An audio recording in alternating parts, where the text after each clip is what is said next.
I just want to remind Mr. Marcos that it was he who called for snap elections. And once the people decided to participate, he better watch out if he threatens to frustrate their will again. I'm afraid he will have an angry people on his hands. Mrs. Aquino, you keep making what sometimes sound like veiled threats and sometimes not so veiled. What do you mean he'd better watch out? Well, all along I have asked the people, you know, not to engage in any violence. And so far they have listened to me. And if you may recall, just after my husband was assassinated, I did go on radio in our country, and I asked the people, you know, to observe peaceful means and not to resort to violence, and they did obey me. But this time, they have a greater stake in this. It's not just Cory Aquino, but the future of our children and our children's children. So if they think that they have been cheated out of an election, I'm afraid they might not listen to me anymore if I still insist on going about this peacefully. Well, let me put it to you this way. You are running for president of the Philippines. You are putting yourself forward as the leader of your nation. And now, if I understand what you're telling me correctly, you're saying if the election doesn't go the right way, you may not be able to control even your own followers. That doesn't speak very well for your ability to be able to run the country. Well, Ted, the people who are with me now are so convinced that I will win. And if Marcos resorts to terrorism or to gross cheating, then the people who have supported me may finally think that the electoral process is just not advisable anymore. Are you raising the specter, the possibility of something approaching even civil war? No, not civil war, as long as I can manage it. In fact, I have said that if Mr. Marcos cheats me out of this election, then I will call for daily demonstrations. However, if these daily demonstrations will still not get us the desired results, then I am afraid that the people might not listen to me anymore. Mr. President, I don't remember any election in recent Filipino history, in fact, even in not-so-recent Filipino history, where the loser did not claim that there were technical and other reasons of foul. So, and perhaps you remember one, but I don't. I think you're right. Filipinos are not known to be good losers. They're always our great losers, and they never concede. But in this particular matter, Ted, I am so certain of victory that these declarations of my opponent that there will be a civil war in this country indicate how desperate they are. I certainly am concerned about your attitude that you feel that there would be cheating if I win, and there would be no cheating if she wins. No, I think it's the other way around.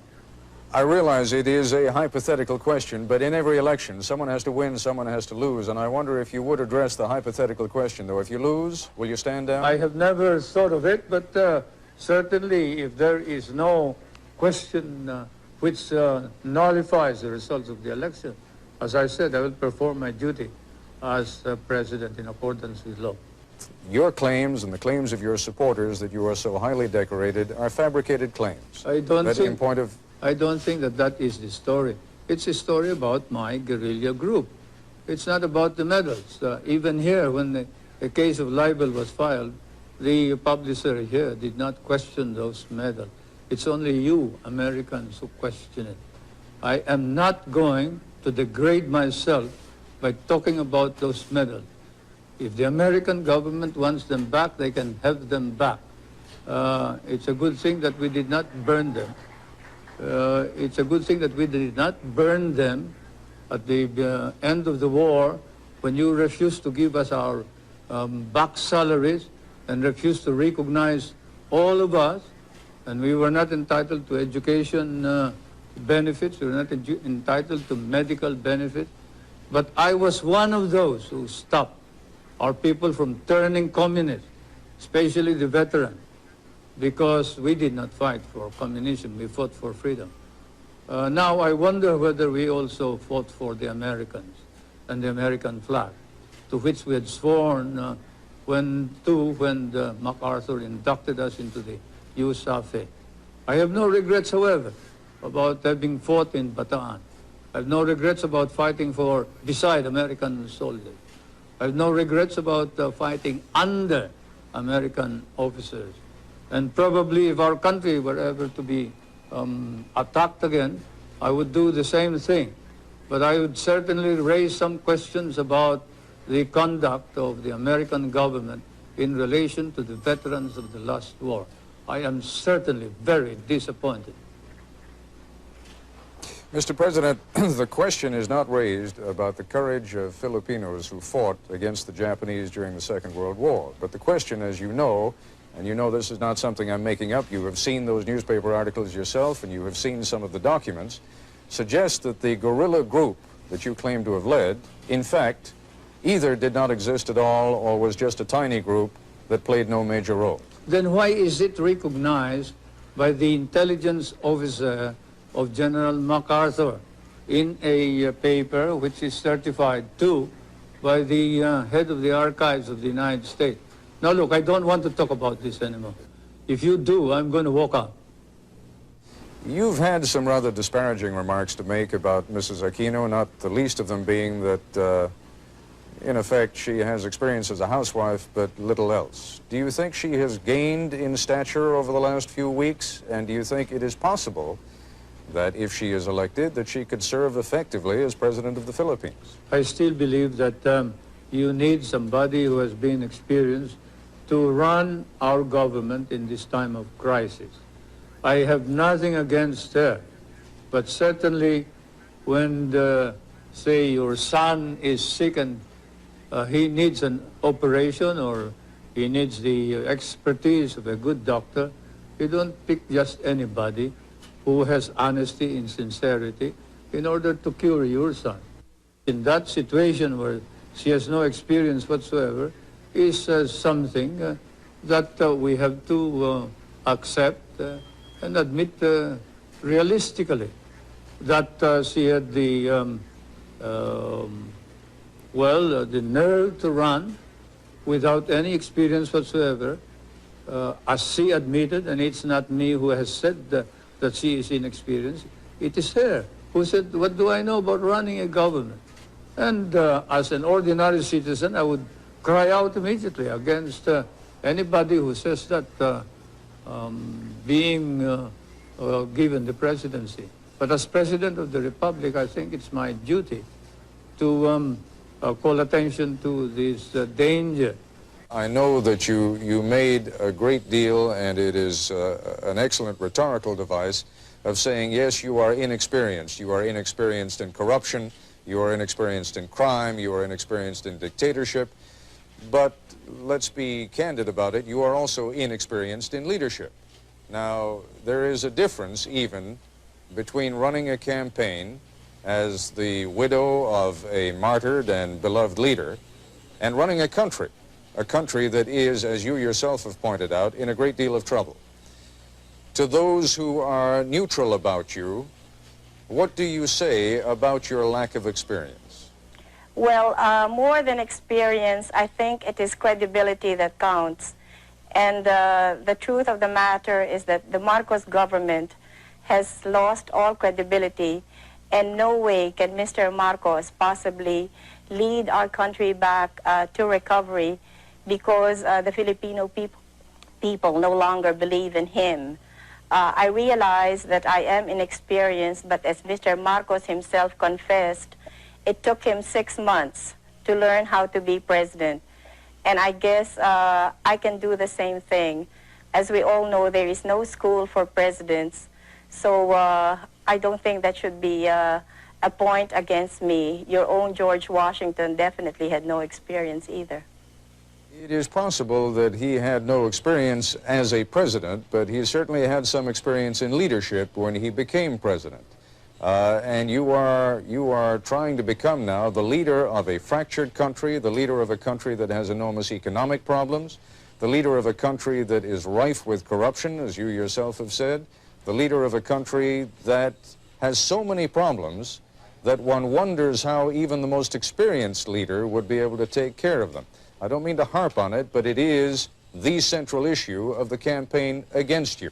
And what I would like you to focus on for a moment is not you simply as an alternative to President Marcos, but you on your own merits. I realize how many people may think that I am not, the perfect solution to everything, but let's just say I am the best available solution to our problem. There are a great many people within your own coalition, within your own party right now, who see you as a useful device for getting rid of President Marcos, but who may have plans of their own for then shuttling you aside and, having used you, then taking over power themselves. How would you prevent that from happening? Nobody can use me, and I showed this very clearly when I insisted that I would be the presidential candidate. I mean, if people wanted me to defeat Marcos, they would have to do it my way. And you can ask the politicians, the leading politicians in the opposition, how I was able to get all of them to agree that I would be the presidential candidate and not anybody else. Otherwise, we would have had two candidates instead of just one. Again, Mrs. Aquino, the point I'm making is that I can see why they would be willing to stand aside for the immediate goal of getting President Marcos out of the way. But now we're talking about real power. Now we're talking about the power of governing and leading the Republic of the Philippines. And my question is, are you confident that you can continue to rule even when some of these people are going to be trying to take power away from you? Yes, I'm very confident of that because there were no deals involved when I ran for president. So nobody has a hold on me. I am my own person. I intend to continue being that kind of person. As I said, I don't owe anybody any favors. Let's talk for a moment about the kind of relationship that a government of the Philippines under Cory Aquino would have with the United States. What kind of a relationship would you want to have with the United States? Well, I would like to continue our friendly relations with the United States, and I see no reason why that cannot be so. In fact, I would like to strengthen those relations, and definitely we will be in direct dialogue with your government, so I really see no problems there. Well, the problems again, and it seems to me that there has been a little bit of waffling on the issue of the bases over the course of the last couple of months. Would you tell me now in these final hours of the campaign precisely what your position on the bases at Subic Bay and Clark Air Force Base are? What is your position now? All right. I respect the military bases agreement, which will expire until 1991. And in the meantime, I will keep all of my options open. I know that no sovereign state can ever allow any part of its territory to be in the perpetual possession of a foreign power. And I think no ally of ours will be demanding this of me. I am not hearing from you the kind of reassurance that I think Washington really wants to hear. Now, obviously, you're under no compulsion to give it, but I wonder whether that is deliberate. No, it's not deliberate. Before the RP-U.S. bases agreement expires in 1991, we will be in consultation with the United States, with our neighboring countries, especially the members of ASEAN, and above all, we will be consulting with the Filipino people so that we will be able to reach an agreement which will be to the best interest of the world, but in particular the Philippines. I've always maintained that those bases are needed by the two governments and probably by Asia itself. if not the world. You cannot project your naval and air power beyond the South China Sea as well as to the Indian Ocean and the Hormuz Straits in the Middle East without those bases. And we also recognize that Asian countries may be in danger if the balance of military power were not maintained between the two superpowers. And therefore, the ultimate noble purpose of all of this is to maintain that military balance in order that we can avoid war in Asia. This is to the advantage of not only the United States and the Philippines, but to the advantage of all of Asia and perhaps of the Middle East, Europe, and perhaps the world. When you hear people speculating in this country, and there has been some considerable speculation, that perhaps things are becoming a little bit too dicey in the Philippines and that the United States ought to think about putting its bases elsewhere. You take that seriously? I take it seriously, and certainly we would not stop you if you want to get out of the Philippines. Do you think that Subic and Clark can be replaced? You will not be able to find any replacement of Subic and Clark, but you are free to get out anytime you think it wise to do so. Mr. President, some would say that the gravest danger to the Philippines these days is that there is a crisis of confidence, and that what Mrs. Aquino would bring to the presidency would be a fresh breeze, and that she could get the expertise by surrounding herself with competent experts, but that what is needed is a fresh sense of trust, a sense that the corruption that is charged will be cleaned out, a sense that the cronyism that is charged will be cleaned out, a sense that the brutality that is charged against members of your armed forces and the police will be cleaned out, and that Mrs. Aquino can fulfill that role and you cannot. You, sir, are guilty of speculation and making allegations that are not proved by evidence. Corruption and hidden wealth were charges included in the impeachment proceeding. They were debated upon, and the opposition was challenged to present their evidence. They could not. There is no evidence. Even in your hearings in the House of Representatives subcommittee of Mr. Solar, Congressman Solomon and Roth, I think, have said that there is no evidence about corruption or hidden wealth, and that this is all hearsay and all rumor. Now you repeat it as if it is the gospel truth. I question your right to make this as a premise for any further questioning. I must say that hearsay, rumors, speculation as a basis for a question by reputable newspapers and foreign correspondents should have no place in a society like ours. Your society Mr. and President, ours. you are quite right. If I were the only one raising those questions, there would be no point in raising them at all. The number does not matter, Ted. Whether 1,000 people raise it, if there is no evidence, then it is false. Whether it is raised by 10,000 people, if there is no evidence, then it is patently false. Numbers do not matter. It is evidence that matters. And you don't have any evidence. Mr. Solars has no evidence. The opposition has no evidence. They're just talking loud, and they're engaged in a smear campaign, and you are helping them. Mr. Solars claims that he has testimony from someone who met with who claims that he has testimony from someone who met with your wife, Mrs. Marcos, who spoke to him of properties that you hold through other names in New York, and that Mrs. Marcos said to this man who testified before the committee that she expected by 1987 to have $70 million worth in profits on those properties. Now, that is the testimony. You're saying there is no testimony. It may be inaccurate, but the testimony, sir, is there. The witness, when asked by Congressman Solomon whether there is any evidence whatsoever proving this. Said, I merely heard it. It is something that I heard from somebody. I do not know your sources of information. You may be more accurate than I am. But certainly, I don't consider that evidence which ties us up to the ownership of any of these properties.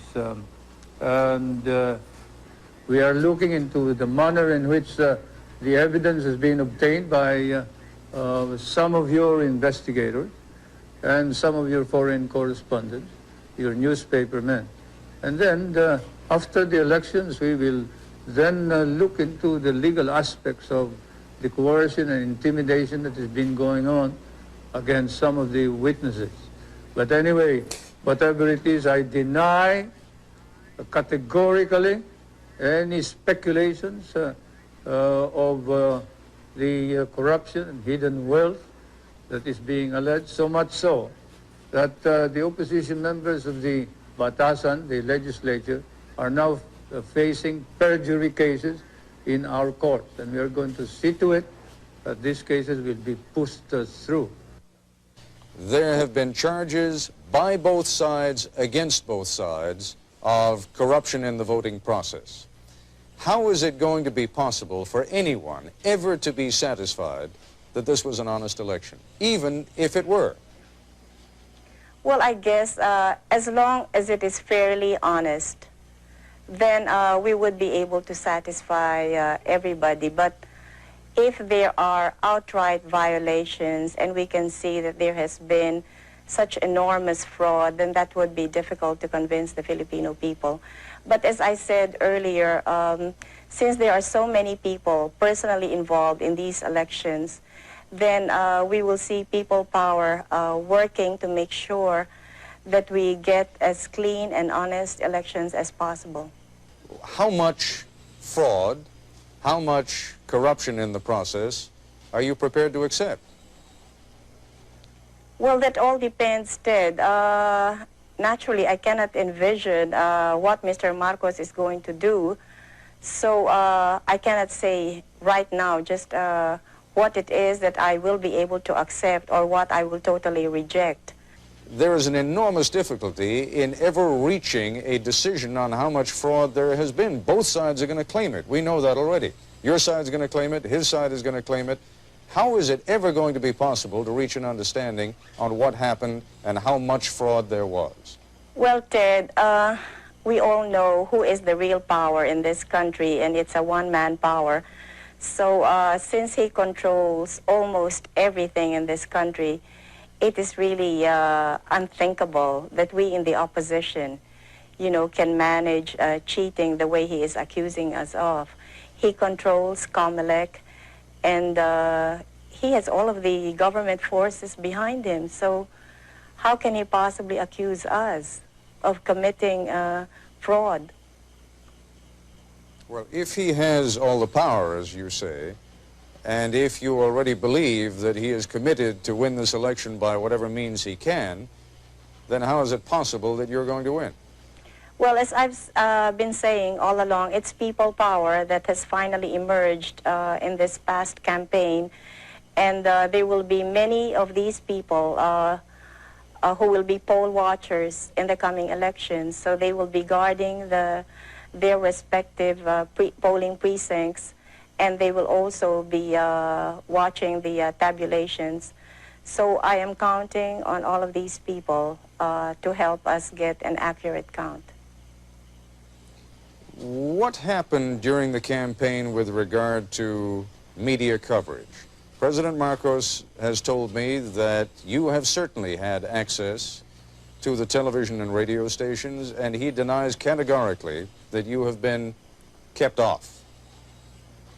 Well, you know, take for example the question of rallies and ours last night. I don't know if we were given a minute or two, but normally all of President Marcos's speeches are covered in full. So I'll be lucky if I can have a sentence or two. We both addressed the Chamber of Industries, and his speech was covered in full. I think I had two sentences which I was allowed to, well, which local television aired. Maybe I can refer back to my husband's own funeral, where the Filipino people saw nothing of my husband's funeral, but which was viewed throughout the world. So things haven't changed much since that time. And I'm really lucky if I can get my face on television. What they are doing to me now is that they use some of my video shots and they impose it on their on their commercials, and then they have somebody pretending to be me and, you know, talking as if it were Cory Aquino. And there's nothing I can do about it because all of media is, well, all of television is under the control of Mr. Marcos.